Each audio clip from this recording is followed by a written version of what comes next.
Okay, I think we will make a start. Good morning, everyone, or maybe good afternoon or good evening, depending on where you are in the world. My name's Dr. Kenza Broadhurst, and I'm the Cornish language lead for the Institute of Cornish Studies at Exeter University. And this is the first of a new seminar series which we are running on the Cornish language and dialect. And just a date for your diaries while I remember, our next seminar is going to be on the 23rd of October at 2 p.m. UK time. For people overseas, I'm not sure whether our clocks will have changed by that point, so we might still be on British summertime. Just a couple of housekeeping notes. Please, can you make sure that you are on mute? And this is being recorded. So if you don't really want to be seen on camera, please turn your cameras off. Or if you think that you might struggle with your internet connection, if you turn your camera off, that helps with the bandwidth. I'm going to start with an apology. The invitation seemed to have come from the Faculty of Health Sciences. I think we must have borrowed their Zoom link or something, because we are actually obviously humanities. Um, so there will be time for questions at the end. You can either raise your hand and I will call on you to ask your own question, or if you'd rather, if you just pop your question in the chat and I will ask Joshua those for you. So without further ado, our seminar series is looking at the work of early career researchers in Cornish, and there are quite a lot of us based all over the world. So I'm delighted today to introduce my friend and colleague Joshua Butler. And Joshua is a graduate researcher at La Trobe University in Melbourne. Um, and he says his penchant for focusing on the history of language and his love for digital exploration ultimately led to discovering Cornish in late 2016. And since then, he's worked with various groups, helping to increase the knowledge of Cornish around Australia and the world. And today, I'm going to let Joshua introduce his own work, but he's going to be talking about his PhD research with us. So I will stop sharing and let Joshua get on with his talk. Thank you very much. Well, hello, everyone, and thank you very much for having me come along. Div Da, and good morning to everyone over there in the UK, wherever else in the world you are. Good afternoon, good evening, welcome, though, of course. First of all, I really want to thank everyone for coming. It's really great privilege to be asked to open this new seminar series for the Institute of Cornish Studies. And you should now be able to see my talk. Beautiful. Today, I want to take you all on a journey, the journey that I've been on for the last few years, and I want to cover some of the reasons why Cornish scholarship remains an important and crucial element of life, not only in Cornwall, but around the world. I am probably somewhat preaching to the choir, seeing many of the names in here, when I say that having a strong Cornish language is not only important to the people living in Cornwall, or many people living in Cornwall, but also to many members of the Cornish diaspora around the world. It's also really important around the world because of its intrinsic linguistic value. Cornish is often held up as a pivotal moment in in language revitalization, and it's pointed to as one of the key cornerstones for language revitalization all around the world, including Australia and other countries. Knowledge of Cornish is really important both for Celtic linguistics as well as linguistics in general. And I want to give a bit of an overview of the route that I've taken before I finally discuss some of what I hope to be my additions to Cornish scholarship towards the end of this talk. First of all, however, I want to extend my thanks to my wife, to my supervisor, Stephen Morey, and many of the people who have supported me over the last few years. This has been an absolute labor of love, and it would not have been possible without all the support that I've received since starting this journey. So here's a quick index of what I'm going to be talking us through today. I understand that most people in the room will be very familiar with Cornish and her history, but I do want to give a bit of a brief overview just so everyone's up to speed. I do know that I'm going to be glossing over a bit of historical fact in favor of briefness, and so if I skip over something that you feel important, I'm sorry, I'm just trying to get to the historical Cornish, which is the main bulk of the talk. I then want to go over the state of historical linguistics, particularly when it comes to Cornish, and why the current system, and I'm going to be a little glib here when I say, is completely unfit for purpose, and why we need a whole new analysis of the historical Cornish. Finally, I want to talk about the steps I've taken toward that goal. I'm going to look at the new Middle Cornish corpus that I've developed, as well as new tools for further research that I hope to be presenting later this year, though I am unfortunately running out of time this year. One of the things that I really want to start with is the important acknowledgement that most of the Cornish that has ever existed and will ever exist will be spoken Cornish.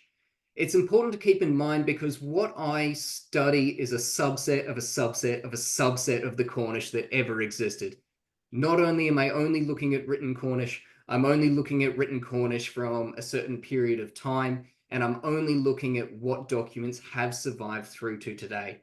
So there is information out there that is true about Cornish that is irrecoverable. There is lots of work that is also being done with Cornish speakers today in the community, and that is also really needs to be highlighted, and I hope to see more of that with these seminar series going forwards. Cornish is a member of the Celtic language family. It was first described as the Celtic language family is described as being a part of the Indo-European language family. So it is a distant relation to languages as far-flung as Hindi, Russian, and of course, English. And linguists divide the Cornish language into several distinct periods, the same way we do with Old English, Middle English, Modern English. And today I will be presenting work on the Middle Cornish period. That was Cornish as it was spoken at its height of popularity in the 13th century through to the 14th and 15th centuries as well. The language became a non-community language by the 19th century, and this is often called the death of Cornish. There's no single event we can point to which caused people to stop speaking Cornish, but there were serious economic, political, and other pressures which caused people to switch to English. Community knowledge of Cornish, however, never really went away. Older texts were sequestered and catalogued in libraries and private collections, and there was a real increased Celtic nationalism through the 18th and 19th centuries, and a lot of these grammars were put together and the community knowledge was compiled, and eventually this becomes a seminal work in 1904 when Jenner publishes his Handbook of Cornish. Cornish use has increased since the late 19th century, early 20th century, and recent years has been recognized as a minority language and the Cornish as a national minority ethnicity, though the real term value of both of these has somewhat diminished in the last decade or so, particularly since 2016. Regarding Cornish literature, I want to quickly go over a few key terms and dates that may come up just so we're aware of them. We have no written evidence of Cornish prior to the 9th century, or the documentation we have is not distinguishable from neighboring languages, Old Welsh or Old Breton. And the documentation from the 9th through 12th century is what we call Old Cornish. The documentation from this time really is just a few essentially small dictionaries, glosses, and things like that. And these writings are usually used amongst linguists to show how Cornish has changed sound over time. The Middle Cornish period, this is what we're going to be focusing on today, has several lengthy religious texts and even a small Arthurian text. It contains the longest texts in history, and in total is about 110,000 words that we can comfortably say are Middle Cornish. From the real decrease of Cornish across the peninsula, which really speeds up in the 16th and early 17th century. We come to the period that linguists give the term late Cornish. And this is anything that exists from the 17th century or mid-17th century all the way through to Jenner's publication in 1904, after which we talk about modern Cornish. The late Cornish period is really exciting and has a lot of value and a lot of community knowledge. It has a wider range of text and much more text than in any other particular period prior to the modern Cornish Revolution. However, they tend to be smaller than the large texts available for Middle Cornish. And we've all heard that languages change. Cornish is no stranger to that, and what makes Cornish so fascinating when we look at it at this level is that it is very, very similar to as it was in a historical period, but also distinctly different. And this is important because despite the primacy of the spoken form of Cornish, which I talked about before, the written form of Cornish is perhaps more integral to our understanding of modern Cornish than any other language in history. As I discussed on the previous slides, surviving documentation from the Middle and Late Cornish periods was instrumental in providing the basis or part of the basis of the language of the Cornish revival. And we have this scholarly tradition in the 18th and 19th centuries, which culminates in several dictionaries and several treatises on community knowledge and analysis of the extant texts. But in the 19th century, we have a real change in the way Cornish scholarship is done. Things move from a very documentary style to a real revival effort, and that culminates in Jenner in 1904. We've got Reverend Laxerma is bringing community knowledge back to the forefront, is writing about what people in Cornwall know about Cornish. Jenner, who publishes his grammar in 1904, talks about how Cornishmen should learn Cornish because, quote, because they are Cornish. So you're really getting these identity markers really starting to come through. And this culminates in many people learning a form of the language with influences from all periods of Cornish history. This is what we'd expect for any language to be influenced by itself in the past. Users obviously also had to innovate nearly 200 years of technological innovation, complete verb paradigms, because not all of this information was recorded and known. And the early 20th century would have been a fascinating time to be around. But then we get to a sticking point. In the early to mid 20th century, many of the revivalists start to instigate a bit of a rollback in the basis of the revival. And many of the features salient with the late Cornish period are culled from dictionaries. They're culled from learning materials, literally taken out. And naturally, this not only reduces the impact of the late Cornish materials, like the texts, but also naturally reduces a lot of the community knowledge that was put into these texts as well. And you end up with a much more Middle Cornish dominated modern language. And this is essentially where we sit today. But as many people who know, as many people who have read on it, many of the features that were culled because they were salient with the late Cornish period were found earlier in Middle Cornish texts. And so you end up with a language that is mostly based on the Middle Cornish period, but not all of it.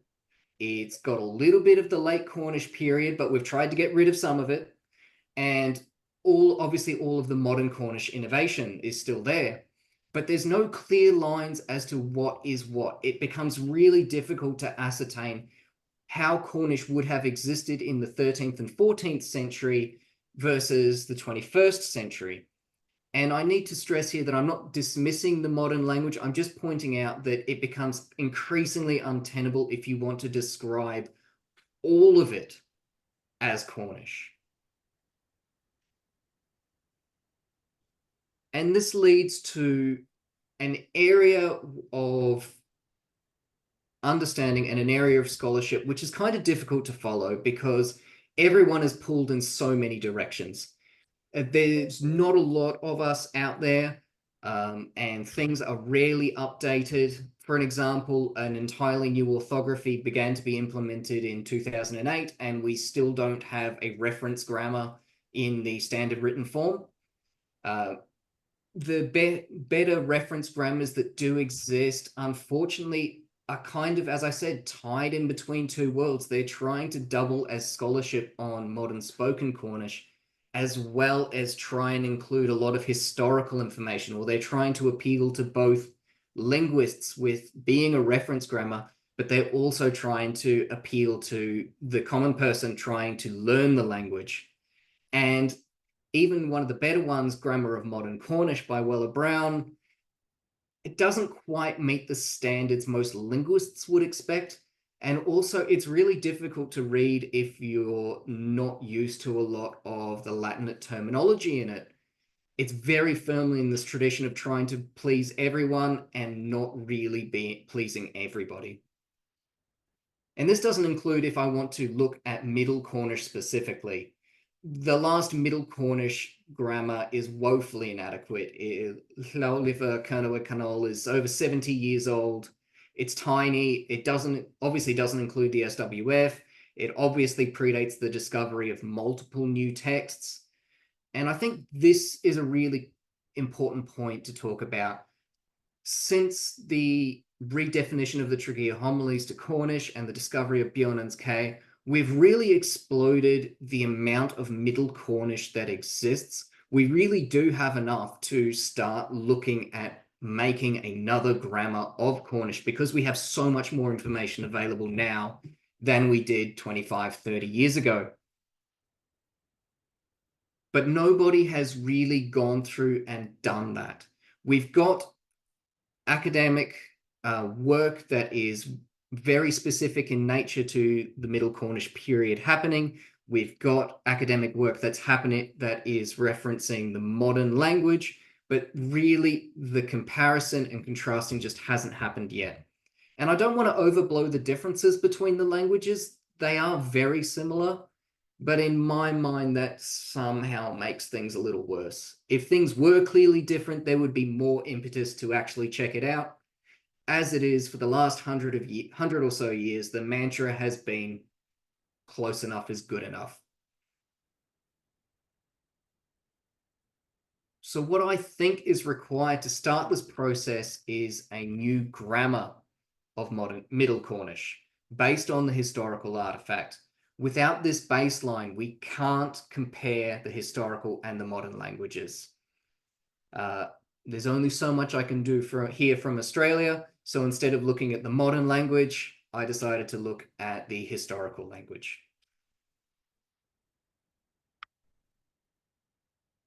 As soon as you decide, though, that you want to create a new grammar of Middle Cornish, you immediately run into a brick wall. And that brick wall, again, I'm being a bit flippant here, is woefully inadequate, especially if you're looking at digital copies of the texts. Since time immemorial, access to libraries has been difficult. Physical media by its nature can only exist in one space. Libraries have their own issues with access, whether or not you're allowed in. Obviously, if you're in a different country, things are not going to be, ancient manuscripts are not going to be sent all over the world. And there's no single repository for either the physical media or digital copies of these texts. And increasing access to these texts through digitization so far has been really spotty. Some are available, some are not. Some have never been publicly released. Some have been scanned, but the quality is too poor. From personal experience, you can have money. You can go to a library and say, please, can you scan this documentation? I need high resolution scans. You'll get it through everything, and then you'll get ghosted for years. It just is really, really difficult to try and access a lot of the texts. If you want access to digital text, and by that I mean Word documents or TXT files, ostensibly showing what the historical text said, you're in a different position, but also not a great one. They exist, they can be found, but again, there's no single repository for them. They are spread across the internet and in private collections in varying states of usability. Finding digital text becomes increasingly difficult if you're looking for specific orthographies. Despite the introduction of SWF, Kemin is probably the orthography with the most historical manuscript data available in digital form, or at least that's what I was able to find.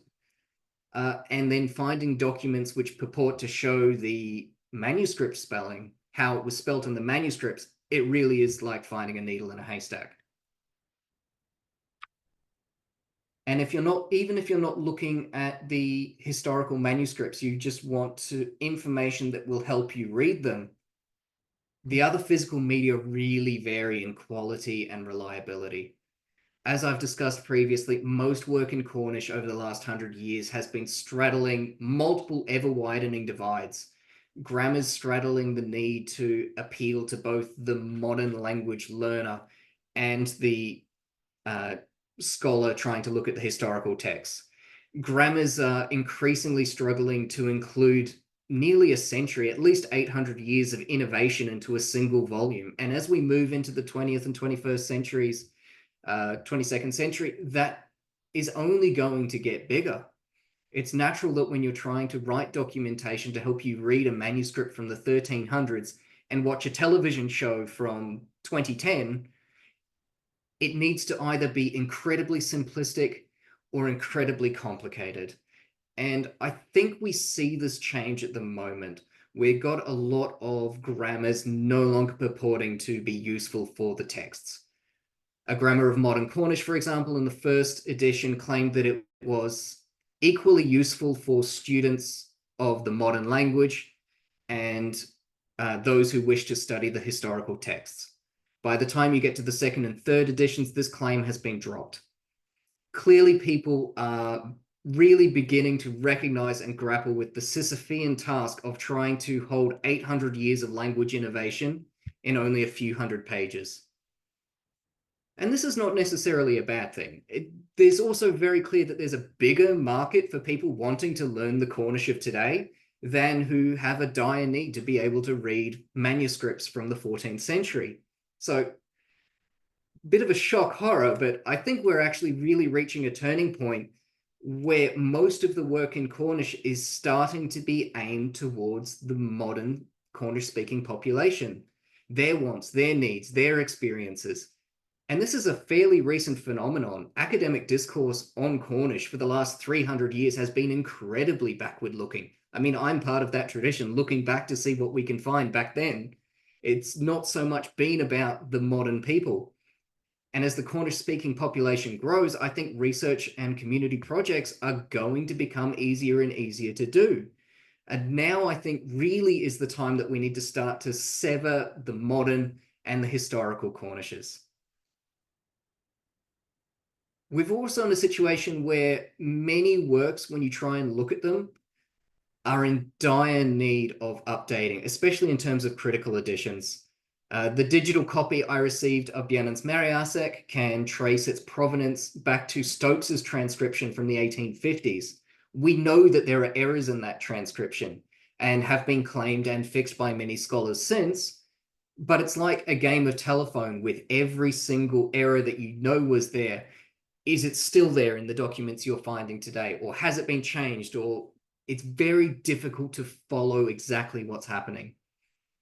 The provenance of digital documents, unlike the manuscripts, is also very difficult to ascertain. You don't know who's held on to these documents or for how long, and things will only become more difficult as many of the earlier adopters of digital technologies in Cornish scholarship start to drop out of academia for various reasons. For example, Ray Edwards, very important person, unfortunately died in 2008. I can't go back and check with him so much that I'd love to have a conversation with him about.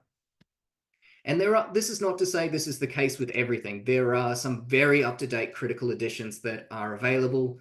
The new ones by Williams, Everson, and Kent, I've really, really enjoyed reading. but they're not available digitally as much, and they're really strong for physical media, but they don't offer the flexibility of a digital environment.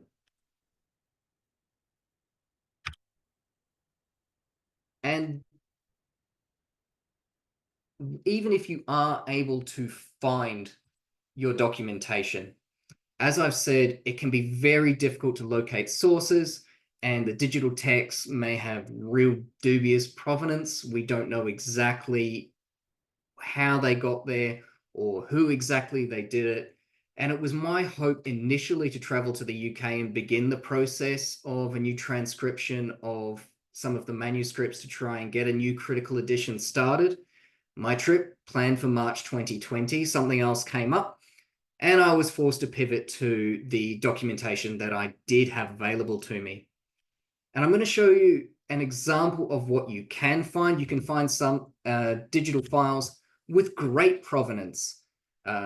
We know that this is someone has typed up one of Ray Edwards's work, or it may potentially even be Ray Edwards's original work that they've saved and left on the internet for someone. Now, this website doesn't exist anymore, but can be found on the Wayback Machine, and some of these files are still available, but not all of them. This is great. This is a fantastic example where even if we're not entirely sure of the reliability of the documentation, the provenance is a little bit easier to read. We've got examples where you've just got a name at the bottom, and you can sometimes you've got a date, sometimes you've got an original file format that allows you to make decent guesses as to where these documents came from. And then occasionally you get just that. You just get a name and what it is. There is no data that you can find on it, and these are completely unattributable. The process by which many of these documents have made their way to the internet are also incredibly varied. In some cases, we've got groups of volunteers like Keith Seard and groups transcribing Norris's An Ancient Cornish Drama onto a digital platform. In other cases, we have academics publishing a personal copy to the internet. For example, Padel published his version of Bjørnens Kær before taking it down. And we also have academic work which was never published, such as Andrew Hawke transcribing the Tregear homilies, which I believe were digitized in 1989 and before being mothballed essentially since then. So there is also a clear need for new critical editions of many texts going back to the sources. However, again, this was beyond me, stuck in Australia at the time. And even when you find these holy grails, the text purporting to be the original spelling of the manuscripts, there is absolutely no standardization to them. They're all done by lots of different people with lots of different values and lots of different ideas on how to do it. And with the exception of all of the ordinalia done by Keith Seard, the rest show as many different methods of capturing the original data as there are examples of text. Are we including organizational marks? If so, how much? How do we organize the data? Is it by line, by stanza? How much attention is paid to superscript or subscript within the files? What do we do about non-standard characters? Do we just type long S as S, or do we try and find a different character for it? Have the authors changed the text or added their own interpretations? Are those additions in line with the text, or are they below? Have they given us any citations or references to where they got their information or where their original file was from? Like, did they take it directly from the manuscript, or are they copying someone else's work? It's not always clear. And so what you end up with is a fractured, inconsistent corpus, which, again, being glib, is pretty much unusable for any but the most basic interrogations. And this is where I don't want to mince my words. What has been done with the current corpus as it stands is nothing short of amazing. The grammarians and community members for over 300 years have seemingly been tireless in their pursuit of Cornish as it mattered to them. And the results have been the single biggest revival of any language. More important, I would say, than it's often mentioned, rival Hebrew. But take a step back and think about how much work could be done if we had a more stable corpus from which to work. And so before we can even start to create that grammar, we need to standardize the information that we have available on the Middle Cornish period. As I was not able to get to the UK, this is what I initially set out to do with the documentation that I had access to. We needed a whole new corpus before we can even start thinking about making a new grammar. So this was an easy job, you know, just 3 simple steps. First step, locate a copy of a digital copy of each of the texts purporting to be the manuscript spelling. This was incredibly easy for some. They're just available on a quick Google search. There are still issues with provenance and reliability. And for some of them, it was incredibly difficult to find. It took years to find this documentation. But what we ended up with was at least a single copy of each of the primary texts of the Middle Cornish corpus. That is the Ordinalia, made up of Origo Mundi, Passion Christi, and Resurrectio Domini. We've got the Passion Plays in Ket and Meriasek, and we have Passion Agan Aloth and the Trigia Homilies also. And my hope was to compare these with the originals, and probably the biggest failing of my work so far has that I wasn't really able to do that.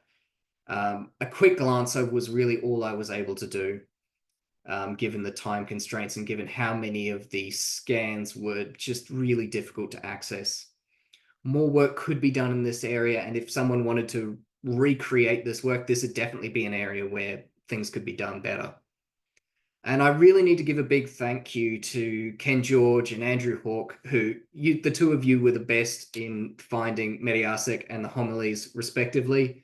That was really, really helpful. And so essentially what I had to start with are the document on the right. Ignore the colors for now. That's just showing what's on the one on the left. And those were the bedrock for my work. I had to clean them up. I had to get rid of all the extra information like the 5 and the 20 you can see there, clean them up and put them into Fieldworks Language Explorer, which I'm going to be calling Flex. Flex is a piece of software that allows me to interlinearize language, which we're going to see on the next slide as I build up layers and layers and layers. So on the left there, I have what I started with. I have TXT files which were imported into Flex, and from there I could begin to transliterate and translate the originals into modern forms to ease searchability later, and we'll see what happens then. This involved quickly glossing or defining each term and then translating each on a line-by-line basis. I used a variety of modern tools to do this, modern grammars, modern dictionaries, transliterations to Kemen, transliterations to SWF, basically everything that I could find. This process was helped by Flex's smart recognition feature, which would recognize strings that had been identified by myself previously and auto-populate the rest of the text. And we'll see an example of that in a bit. But for example, after translating GVRYS as a word as do or make, conjugation of gul, it would auto-populate the rest of the text where it found GVRYS as to do or make and highlight them for me to confirm whether or not I thought that that would be correct there. Flex then automatically generates a literal translation line. Not too important. It's literally word for word what I had said that the each word meant. As I went, I created dictionary forms or lemma, so every different spelling could be tied back to a single form, again, helping me with search optimization later on. Essentially, if I came across a word where the spelling didn't match the SWF spelling, an SWF variant was included and each non-standard spelling was linked to that form. This is very similar to what Jenner did in 1904, with the exception he did it with the most common or most popular spelling. I just did it with the SWF in terms of ease of access for the language learner today. Once this was done, I was able to start breaking things down morpheme by morpheme. Breaking down each word to its constituent parts and doing the same thing as above. We have multiple examples here. You can see geluir being linked to the SWF form gelwel, as well as noting the verbal root gel and the verbal conjugation ear. Likewise, we can see viv being marked as carrying second state mutation in line 8. And as you can imagine, this was a very lengthy process, full of errors, but things certainly tightened up as the process continued. To be honest, this process felt like a thesis in itself, took years to complete to a satisfactory degree, and I do know that there are still errors in there. This is not the most up-to-date version that you're seeing here. This is one I had, but you can see roughly how it pans out from there. So the end result, what you see is a fully searchable corpus of the 7 digitized, annotized, and annotated and standardized texts. You can search for anything from a single character up to complex grammatical structures. You can search for it in the SWF. You can search for it in the manuscript spelling. You can search for it in English. You can even, as I said, you can not just search for individual words, you can start searching for more complex grammatical features. Here we can see the first results of looking for one of the ways that Brown suggests that you can create a present participle construction with a direct object, that being auth, followed by a pronoun, followed by a verb. And we can see that this is quite strong in the Middle Cornish corpus. There are 38 examples across the corpus. We've got hinder will be, your learning will be hindered. The third one there is truly following him, and that last one is I am loving him. And so this is just an example of how your baseline of 110,000 words gets marked with so much information that it's now over 1.2 and honestly probably a bit more individual data points that can be searched out. And the way that the database is structured means we also have the beginning of a new Middle Cornish dictionary. The absolute beauty of digital tools is that they're much more malleable than your traditional physical media. We're not limited by space in the same way that books are. And we can include information where people may want or need access to that and hide it when it's not necessary, rather than the common dictionary definition of, or dictionary layout of a head word, a definition, a part of speech, and maybe some additional coded information like we get in Angela Vermeer. We can spell out all of this information in the digital environment. We can include every attested spelling. We can include a link to every time it appears in context. We can break things down further into only examples that have undergone mutation, or only examples in a particular tense, or all plurals. You get the idea. There's so much that you can pull down, and it's very minute in what you're able to do. And what I hope that I'm getting across is that this makes research into Middle Cornish and reading the Middle Cornish texts much easier than is currently possible, particularly for those who have some knowledge of Cornish, but want to look at the historical sources, which is a bit of a brick wall because of all of so many changes. It just makes things faster and easier. And I should point out that none of this is new. This is not new information. All of this was possible prior to me creating this database. But the way that information can be uncovered now, particularly if someone were to just sit down for the first time, is light years faster than what I've seen elsewhere. And the idea of easing access to this information for the general community and scholars, I think things will only get faster as things go on. And it's also really small. The total space of all of this is under 22 megabytes. Many, many years ago, I installed Windows using floppy disks. That took more space and more floppy disks than this entire database. The final cool function of the Flex database, which I've briefly mentioned before, is the string recognition feature. And I just want to give a very, very quick example from a talk given by Kensa earlier this year. I'm simply taking the title of her talk, inputting it into the Flex database in both an SWF and a more maybe Middle Cornish orthography, and we're going to see what comes out. It's got Ruka Pronta, Savia Karnowek in the SWF, and again in a more weird Middle Cornish styled form. And there you go. This is not translating anything. It's just recognizing that these strings have appeared before and how I have analyzed them before. Now, most online dictionaries and databases would give you the first example pretty quickly. The Cornish Online Dictionary won't give you back an entry if you type in rug, as it's a conjugated form of gul, but you'll get the rest of it. Online resources generally, however, will not help with the second example due to the spelling inconsistencies with the Middle Cornish styled writing.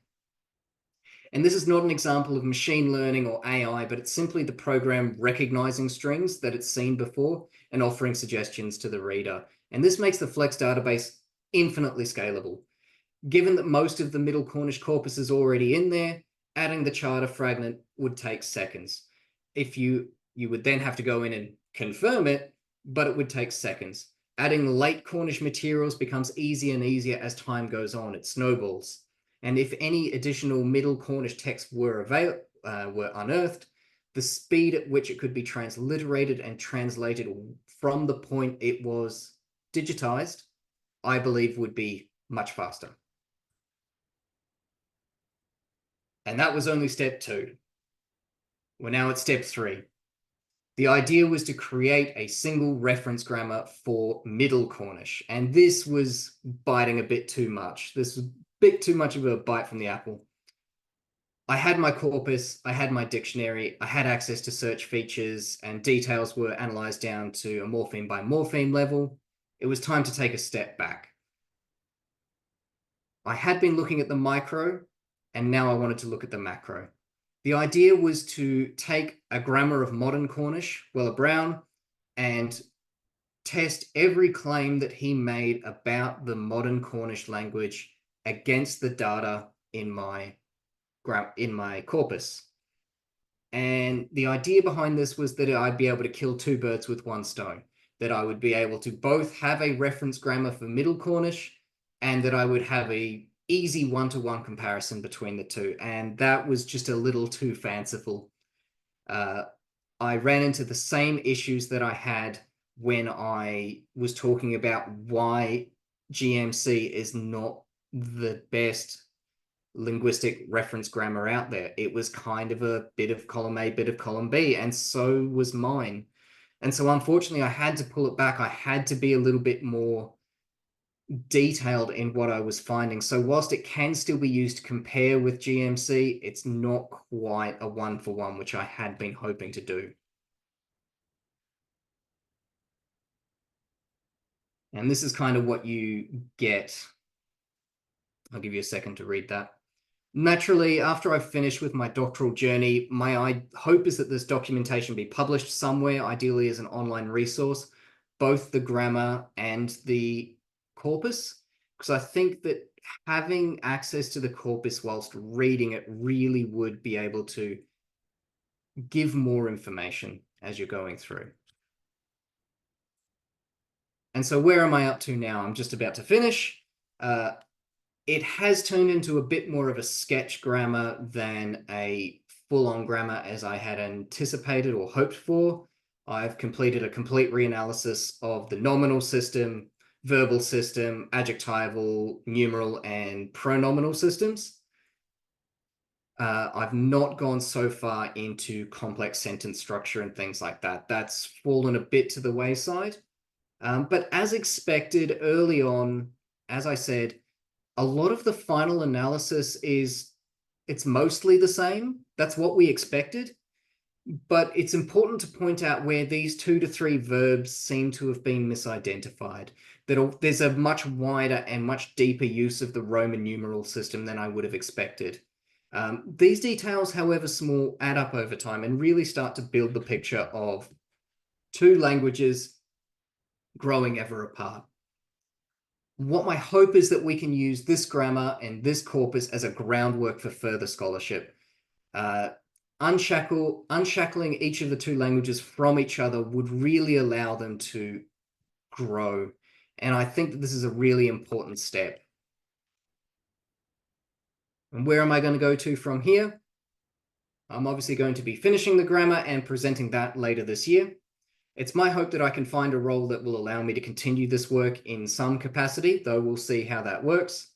I'd like to organise a trip to the UK to finish the process I started in 2019 of collating digital images and scans of the documentation of the manuscripts and organise the scanning of those texts which are not available.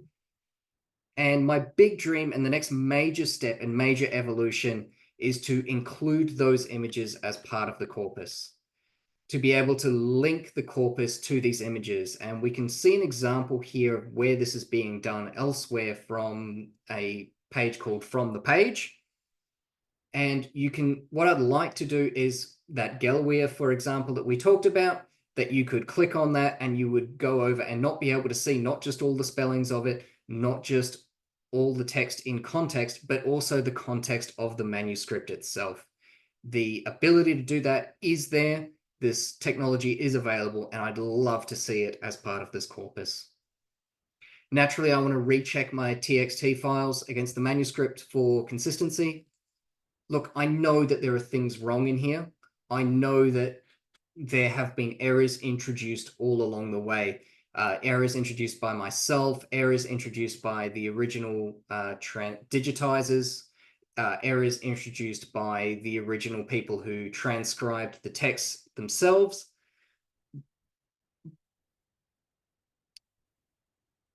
And I know that there are guesses happening all along that I don't think are correct, but I think with the help of the dictionary, with the help of the grammar, and with the help of the corpus as it stands, I think we can really improve our understanding of the Middle Cornish manuscripts. And finding a home to host this database for future community members and scholars would be ideal.